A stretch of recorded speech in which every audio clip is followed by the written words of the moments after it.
This is Eric Rutan of Cannibal Corpse. You are listening to the Scars and Guitars podcast with Andrew McKay Smith.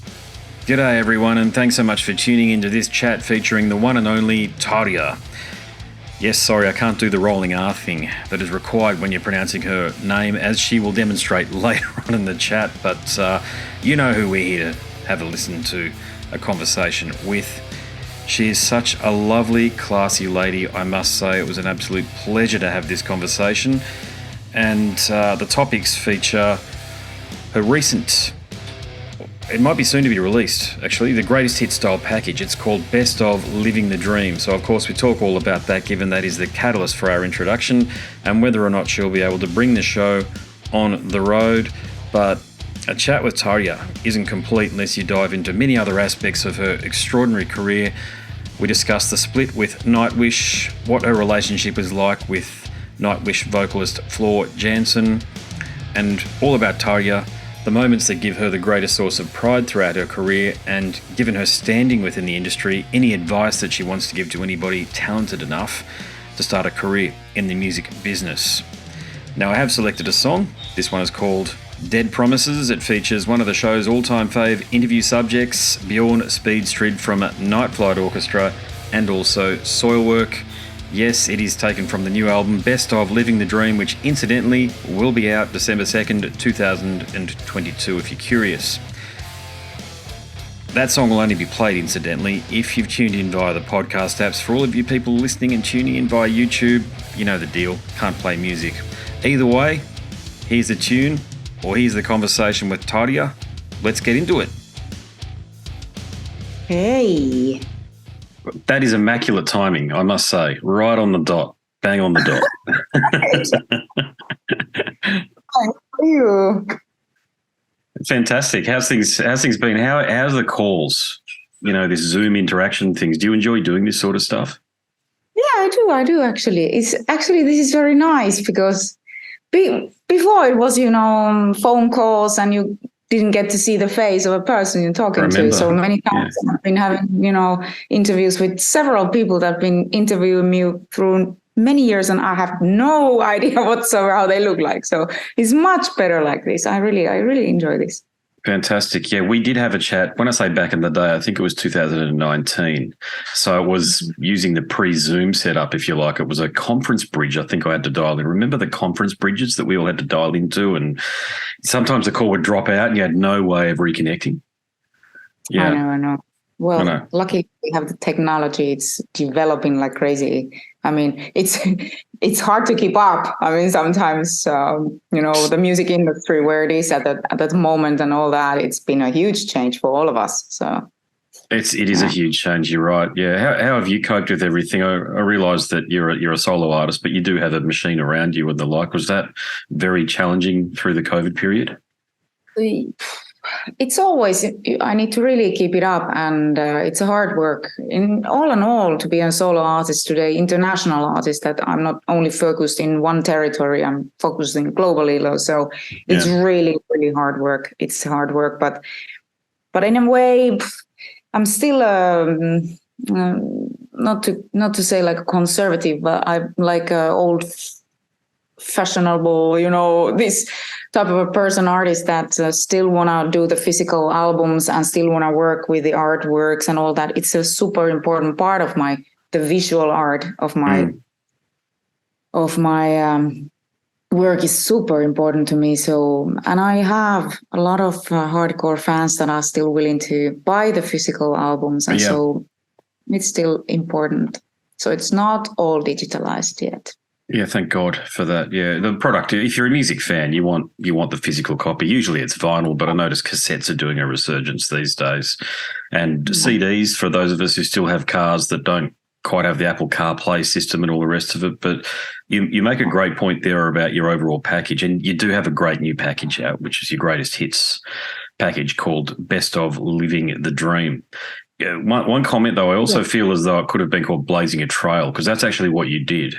In my opinion, there wasn't anybody doing what you were doing at the level that you were doing it. You arrived on the scene and you were basically already there. There was no learning period for you. It was just here you are, high quality. So look, 25 years into your career, looking back now, do you think my opinion's an accurate statement? Oh man, wow! It's been incredible. The time has flown so fast, and I've been very happy. Like seriously, if I think back, all the beginning years, being a weird birdie in the whole metal scene and in rock scene in general, my whole life changed. I was thinking I would be somewhere totally different musically. I was classically trained soprano. Yes. I am classically trained soprano, and so my focus was completely different. Different music. But hey, I fell in love with other type of music. I fell in love with rock. I fell in love with the whole scene of.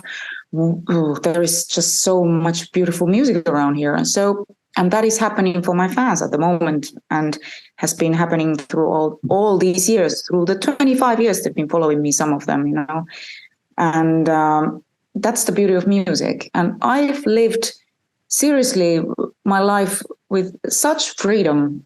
Nowadays, as a solo artist, I have this incredible, beautiful freedom to create my art, and there is nothing I can compare it with. It's very special and unique, but it requires a lot of work and demands my 100% focus, and also a lot of work still vocally. It's a never-ending story, but You're right. I enjoy it. Really. Yeah, you're right. All things considered, when I say this with the greatest respect, you're still relatively young. For having my God. I'm the same age as you. I'm the same age as you, by the way, so I feel it too some days. But here in mind, absolutely young, forever young, absolutely. Yes. Because it's like that. You can't let it go. I mean, you should not. Music has kept me young and is keeping me young. I was just on the last tour with my guys in a touring bus. We were in a nightliner, just talking about it, because I have 3 guys that are all 3 of them are 54 years, turned 54 years this year. And I was looking at the guys, I was saying, oh my God, you look like you have these baby faces, all of you. How lucky we are really that we have been able to work with music and being our passion and doing it like from our heart, and how lucky we are. Really, we are really privileged. And so it is like that. But as we age, and so it's a lot more work physically. The body is requiring much more of your attention, sort of, you wake up in the morning, oh God, why? Why? But hey, I just came from a swimming pool. I came from training in the morning. It's every day. That's really interesting. I just came from swimming then. I just did a kilometre then. That's what I do. Yeah. That's what I love doing also. Yeah. It's a love and hate relationship actually I have with the swimming, because it is like so boring. But hey, are you listening to music while you're swimming? I used to, but then I found that I couldn't really hear it and stuff. And I used to try to review albums, believe me, because just, I've got kids too, and I used to listen to it and think this is the only time I got for me. Either that or going to sleep. Yeah. But you can't really hear it. So I was using the Jawbone one, and then I went to the Sony one, and they were both garbage, to be honest with you. So I just left them be. Right. I haven't found either a way. And actually, it's like a meditation for me more than anything, So true. Seriously. Yeah. For me, it was the scuba diving that I used to do a lot. Scuba diving. That was the only moment I really could get rid of everything. But it's not like you're scuba diving every day. But swimming is that. It's a sort of way to escape, as you said, and just focusing. Being yourself, and it's very good. Yeah, you always feel much better after you've done the swim, don't you, than when you started? It's just magic.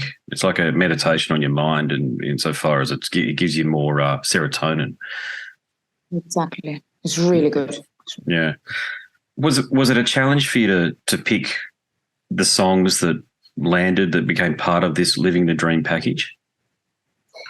It was quite of a challenge, to be honest with you, because having many albums already, having many songs, and all of them being quite personal to me, and the reasons they've been born. I mean, all have their special reasons. So yeah, it was. But for the first album, for the best of, I got the chance myself to choose these songs. Luckily, my label gave me the chance. There are some artists I know that they don't really care what is gonna be on their best of. But as this is my first best of, and this very important album to me, seriously, I believe that it's still quite hard to understand that. Okay, so many years have passed by that I am actually able to release my own first best of album. So yeah, I chose these songs based on the ones that I think are the fan favorite ones, the ones that have been played in radios, have been the most rocking ones, sort of. Also the ones that have been released as a single. Yep. But then again, I wanted to release different kind of versions of the best of. So there will be like a box set, media book version, and also a very, very limited one, a box set. And those two, the media book version will have a second album also that includes my favorite songs from my rock career. They are the more progressive, they are the more, let's call it, symphonic ones. Okay. Gotcha. Yeah. Do you think, is there an opportunity for you to take the show on the road and, say, do a greatest hits package as a performance? There is actually, in the media book version, there will be a live show released. And I did one of these, couple of these best of shows already on 2020, right before COVID. Yeah.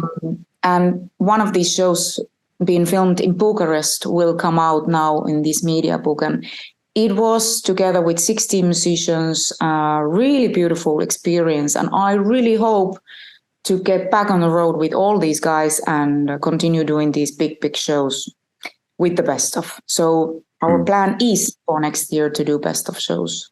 And so let's hope there will be many. Yeah, for sure. Given your education and your background, do you instruct a composer with regards to the arrangements? Is that how it works? Never.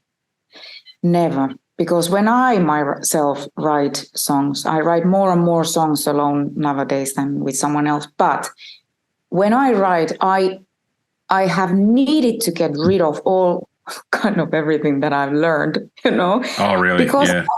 because I have restricted myself. I've boxed myself in this song needs to be A, B, C, B, B, structure myself. And no, it's not like that. When I kind of understood, hey, there are no rules here. It's just the rule for me is to feel good with the song, feel good about the song. So it needs to feel right for me. And then it's right. It doesn't need to be perfect. And there is not such perfection in songwriting. So when I'm sitting down with someone else to write songs, usually it's my guitar player that I write songs with, because I need the guy to be riffing, and it's about the riff, usually driving me into the song and how it should go. So it's about brainstorming together and having fun. It's nothing like there isn't any rules. Yeah, it's not as academic as what it might sound like, because it sounds very complicated what you're doing. Yeah, but I am an academic singer. That's right. And I am,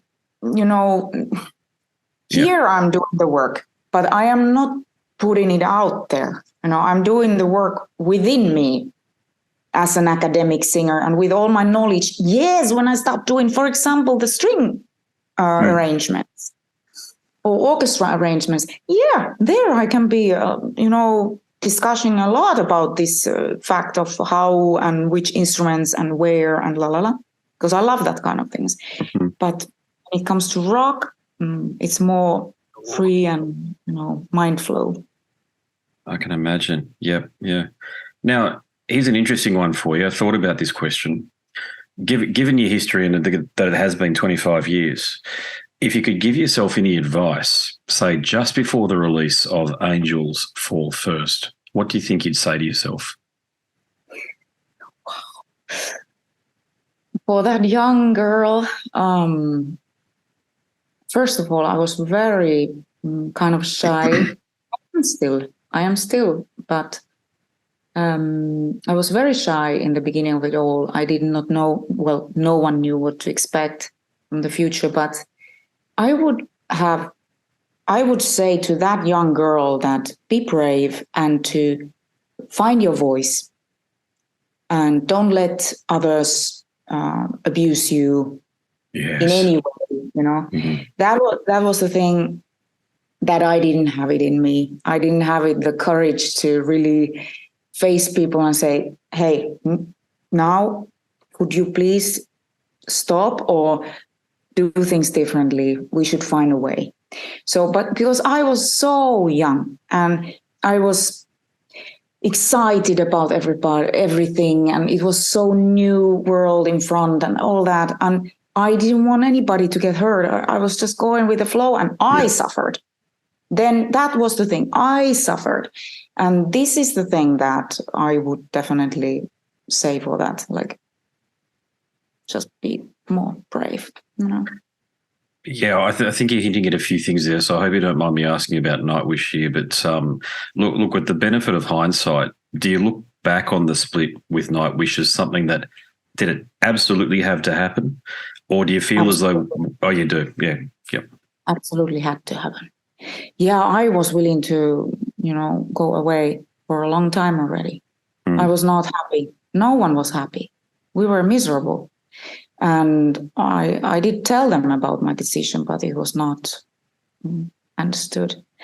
But then happened what happened. And you see, I needed to survive, let's say, like that. And so it had to happen.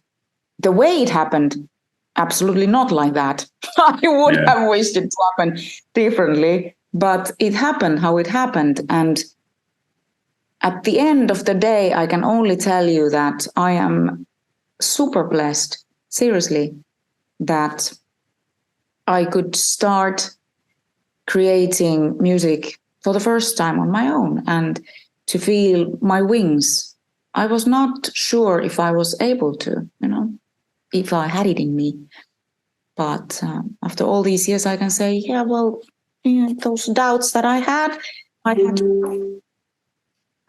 fought a lot. I've fought a lot. Well, you've transcended Nightwish. So when someone in the metal community or rock community says Tarja, it's you. Okay, so very few people get by with the one name, but you've managed to do it. So, I mean, it's been an incredible career from that perspective. And I'm glad you let me ask the question too, because I know sometimes these splits, even though it was, is it 20 years ago now? Are we going back that far? Oftentimes history can muddle things and the like, and people try to reinvent history, don't they, that far out? You see that with all of these legacy outfits. Yeah, I know. Time flies and time heals and, we grow and we change and, it's like that. Life changes you, all the experiences all the people you surround with, all the environment you live in. I mean, hey, I've been living in Finland, I've been living in Germany, I've been living in Buenos Aires, Argentina. Nowadays, I'm living in Spain. All these changes in life that I've always been very brave doing them. I've never thought twice. I've always been like, hey, there you are, let's go. But they change you. They modify you in one way or another.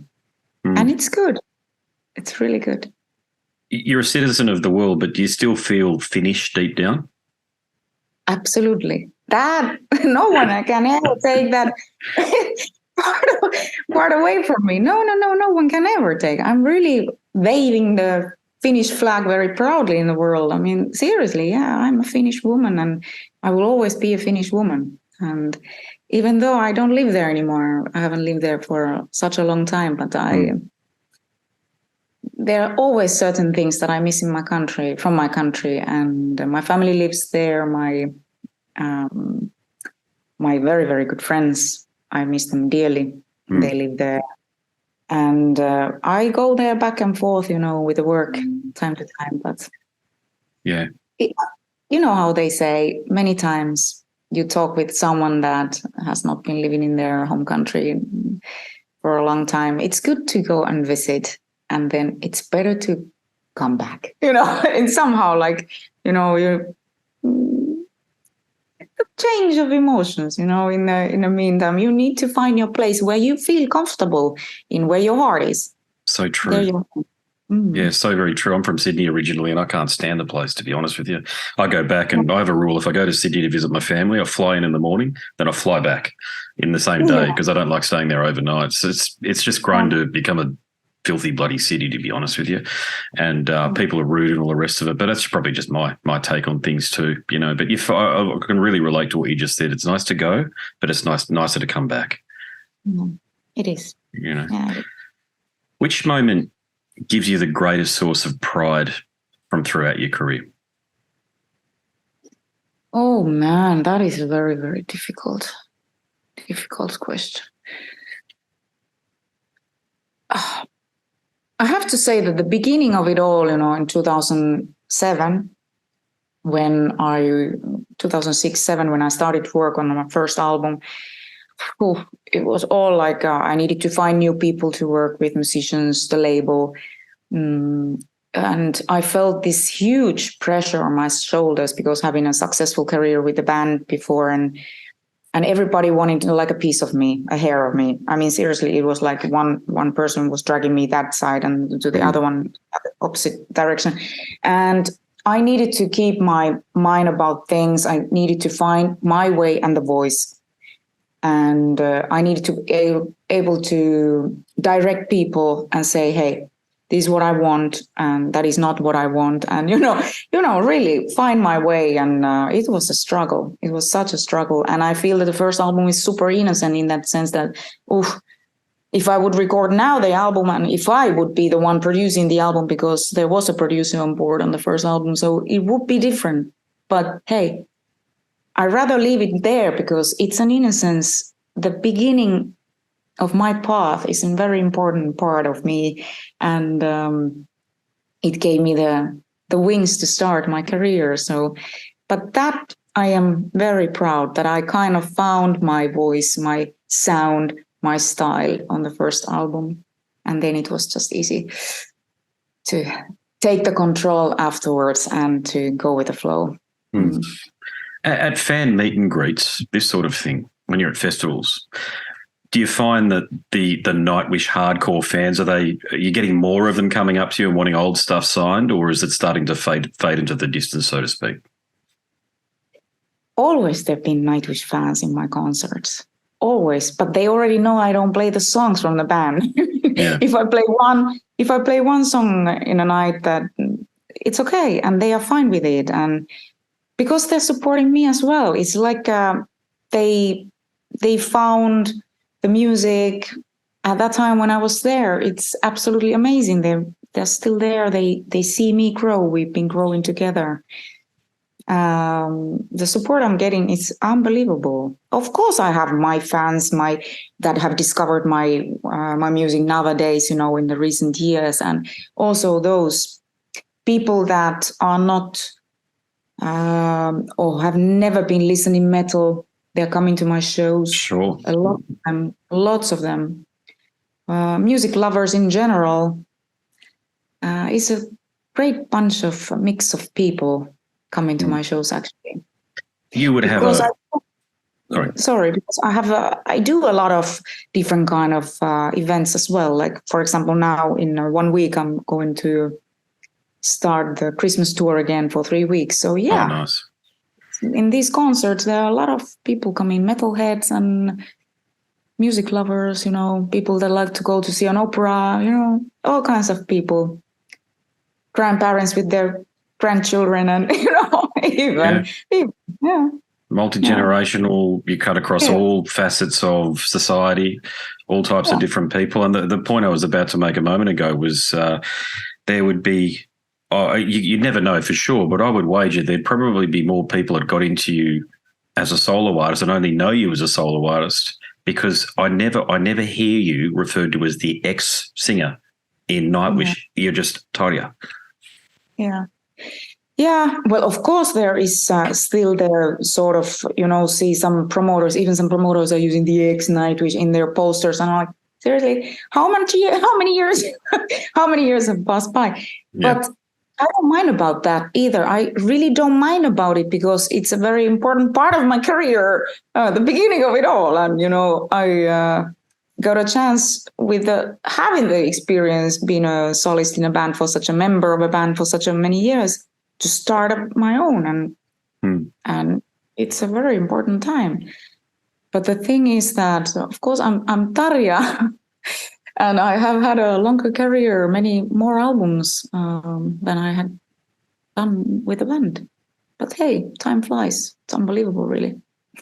Yeah, and apologies for my Australian accent saying Tarja. It's Tarja. I don't think you taught me how to say it last time, but difficult. It's very difficult. I don't mind at all. Tarja. They call me here in Spain Tarja. Tarja. Yeah. Yes. Yeah, I bet as long as it's sort of in the ballpark, that they're referring to you, sort of thing. Yeah, I can imagine. Yeah. Have you I spoke to Udo Dirkschneider about he had a very brief interaction with Mark Tornillo, his replacement in Accept. Has something like that happened with you and Floor? We are in touch. We are in touch, and recently more because she came up with the really horrible news of being sick. Yeah. So I've been in touch with her. But ever since she joined Nightwish, I was there for her. I mean, so it's like I don't have any. I hope she's fine and everything is great with her and she's happy. That's what I wish. And we every time and now and then when I am in Netherlands, if I have concerts in Netherlands, she's popping by and so on, so on. So yeah, it's really, really nice. That's lovely. And in general, I mean, hey, I feel in metal, we are sisters in metal. We all are like sisters in metal. We really, we do support each other, all of us, because there is just like, when I started in metal, I felt a little lonely because there were not too many girls around in the festivals I went. I was mainly the only girl all around, and nowadays it's so incredible to see so many female vocalists, and they approach me. If I do not recognize them, they approach me, they come and talk, and it's really lovely. We have this really beautiful connection and a lot to share. And that is also, I really enjoy so much nowadays. It has changed a lot. It has indeed, certainly in the 35 odd years that I've been into metal. Yeah, it's these days I think I get tens of emails a day with new releases, and about a third of them have female singers these days. It's just female fronted is no longer a thing. It's just, here's your singer. Yeah, exactly. Yeah, you said it. I'll make this my last question for you. And I hope I've saved the best to last, because for people who listen and will maybe watch this, I can't think of anybody better than, given your experience and your success, to ask this question too. So what advice would you give to anybody who has the talent? Okay, so the talent's, that's got to have the talent. But what would you say to anybody who's talented enough that you feel to have a career in the music business? If you were just to have a 5-minute conversation or thereabouts, what are some of the key points you'd relay? Absolutely important for you to find people that you can trust. That is hard. That is very difficult to find, but it is important because you can just do so much on your own. You need people behind you that believe in you. You need to be brave and you need to really be tough to make your message go through, and try to be unique. Find your voice that is not something that the person next to you does. I mean, seriously, it's not easy in this life, in this world. Everything's been written already once, at least. But still, there is a chance to be unique, to be you, to find your voice. I would have never done it if I would be alone in this. I would have been never capable of doing or building a career I am having at the moment.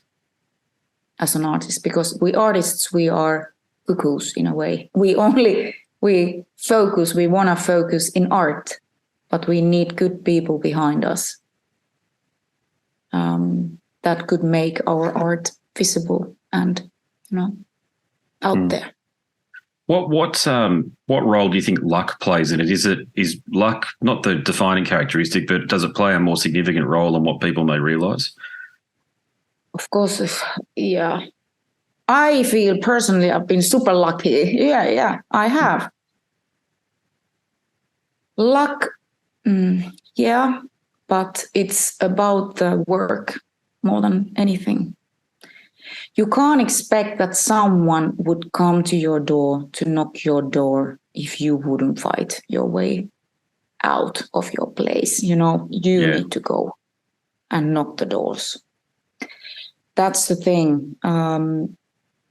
But yeah, finding someone that falls in love with your work and wants to be there to support you, that's a tough one. In Fantastic. The world of today, in the music business of today. It's not easy for anybody, not even for us that have been there for a long time already. It's not easy. We need to maintain. Yeah, I think there's also that sense of destiny too, as in what does God put you on the earth to do? Like, what is your life path, that sort of thing, and what age do you find that? Yeah. Oof. It is, exactly. But I think that from my experience, that when I turned the critical 40, when I turned that, I passed that, I started to understand myself better. And via that, through that experience, that kind of more confidence and understanding what I want to do in this world, my art also opened up for me. And that's something, it's unique for everybody when you are creating music and art in general. That is a personal experience, and it's when you start flourishing, that's something that is you. Yeah, you're right.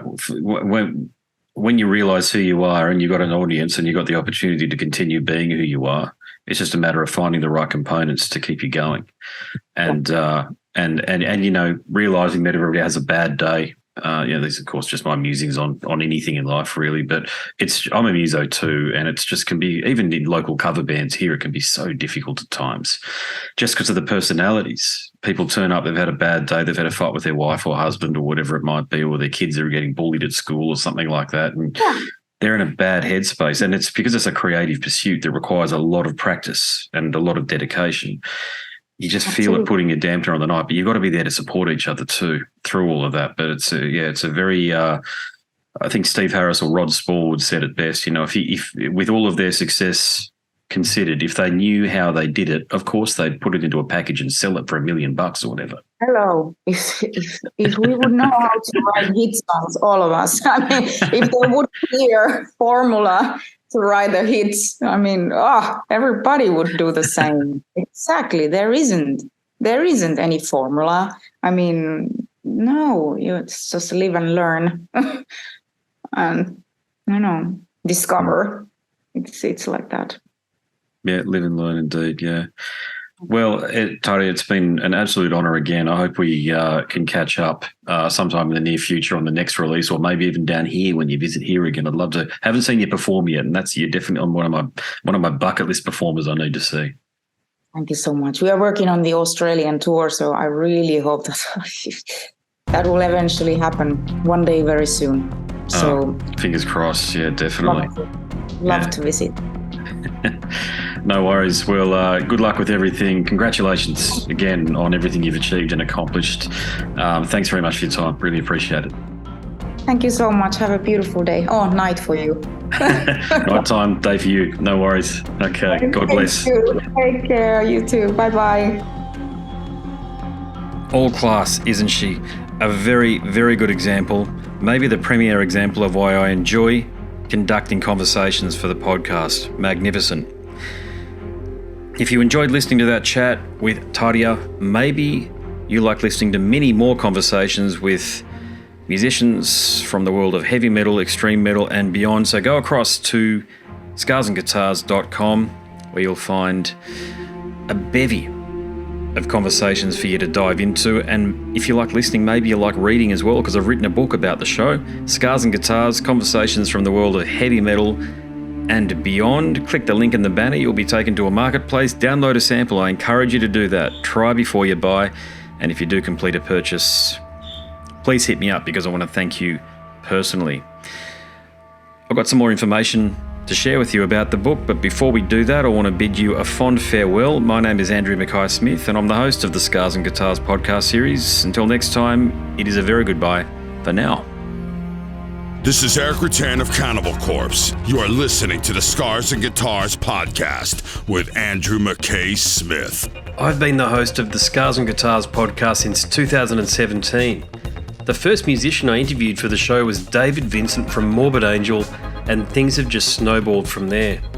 In all, I've posted almost 650 podcast episodes featuring conversations with many of the leading lights of rock, heavy metal, and beyond.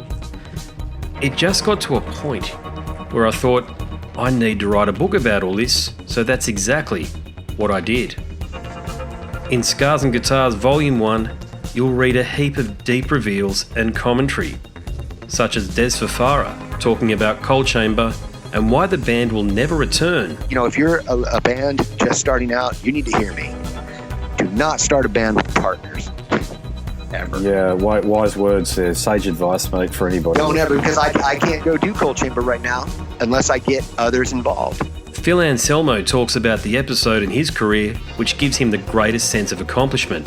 I think the staying power of the fans and the staying power of the songs, you know, whether it's Pantera, Down, or Superjoint, the fans remember the songs. Alex Skolnick from Testament confirms that, yes, playing the guitar in Ozzy's band is anything but an ordinary gig.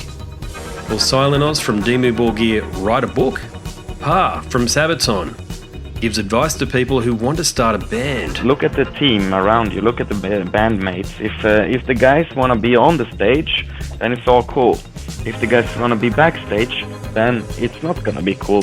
Current and former members of Cradle of Filth discuss the band's seminal 90s material. Read about the reaction to George Lynch and Mark from Suicide Silence's comments when they throw shade at then President Donald Trump. We have this idiotic monster, you know, this egotistical, self-aggrandizing, complete piece of shit in there. I just can't understand how we've gotten to this place. And yeah, we kicked a hornet's nest with Sepultura.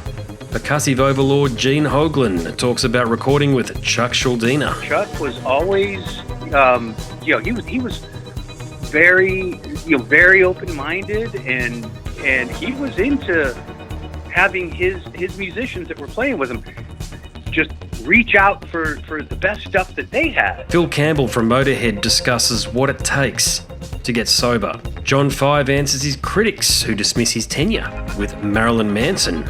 You know, my name is John Five, and Manson gave me that name, and I had some of the best years of my life in that band and learned a lot. And we get the lowdown on Treyarch Zagtoth from those who would know, including his mother. All across Scars and Guitars Volume 1, there are moments of tension, relief, tragedy, exhilaration, and throughout it all, you'll obtain insight that I believe no one else has managed to obtain from many of your favourite artists. So treat yourself. Scars and Guitars Volume 1 is currently available as an ebook with a print edition on the horizon. Follow the links attached and download a sample. I'm sure you'll be compelled to read the whole book.